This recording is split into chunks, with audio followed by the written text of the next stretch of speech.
Hello everyone, this video is on allowing the intellect to surrender so that an awareness that is greater than it can sit on the throne and take charge, because that awareness that's very royal, that's very transcendental, can communicate to us things that the mind can't figure out, can give us questions that it wants us to maybe contemplate, can give us answers to existential questions that the intellect just really, really struggles with and can go round and round and round and not get accurate results or any information that's really helpful. It can just almost trip itself up and it can be very exhausting. And it's not that the intellect is not helpful. The intellect's great, if we've lost our keys and we need to figure out, oh, where did I put them? Oh, yeah, they're just on the dressing room table. Then it has the ability to go into the past to figure out where we put the keys. Or if we want to sort a mathematical equation out, it can do that. Or if we want to figure out, well, I need to get to the airport at this time. I need to make sure that I organize this cab. So it's very great for practical purposes. But when it comes to the deeper, more fundamental questions of who am I? Why am I here? What's the purpose of life? That it's not going to be able to help you. And so it's like going to a department which is the wrong department. So if you want to go and buy baked goods, you don't go to the fish section, you go to the baker. Or if you want to go get a wrench to fix something, you go to Home Depot. You don't, go to a restaurant.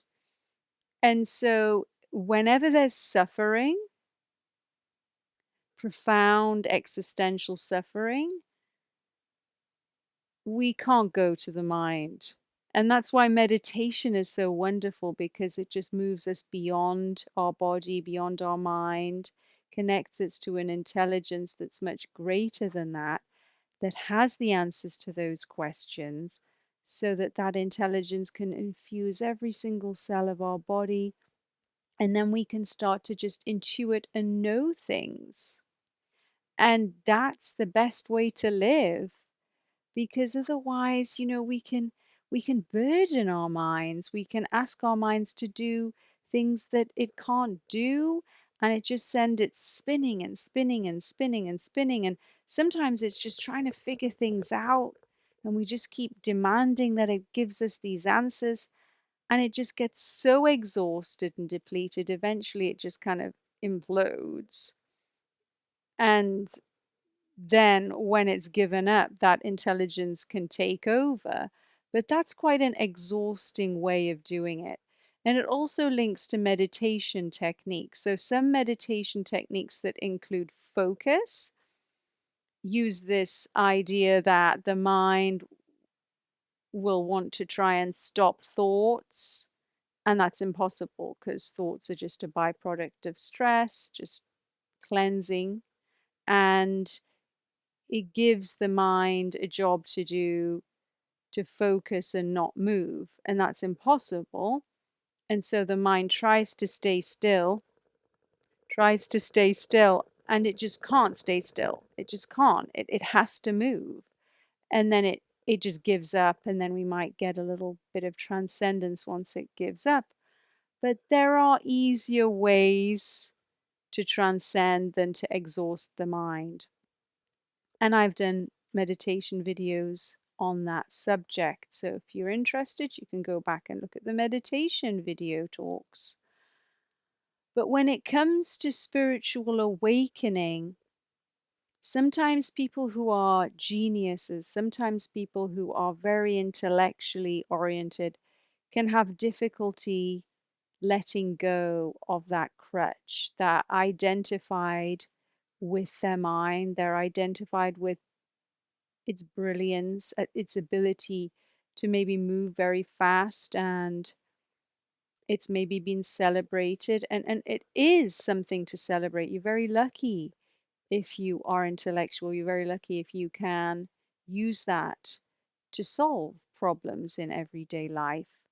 But when it comes to meditation, when it comes to the spiritual journey, it can sometimes hinder you. The meek shall inherit the earth. We've heard this. And that points to why that is because the meek,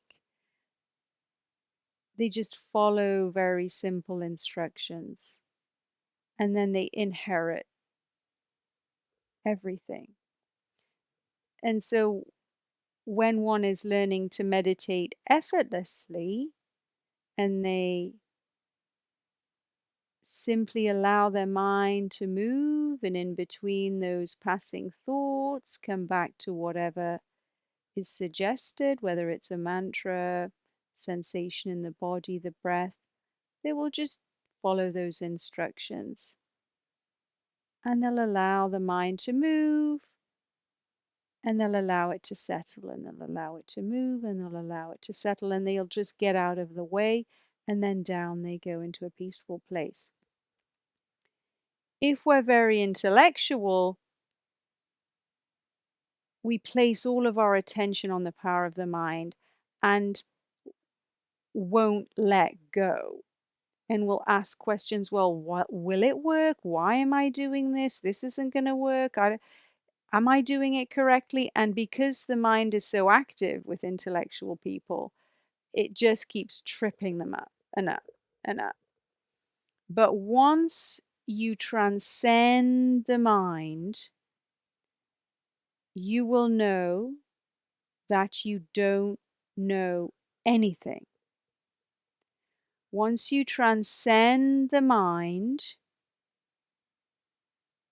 you will know that you don't know anything.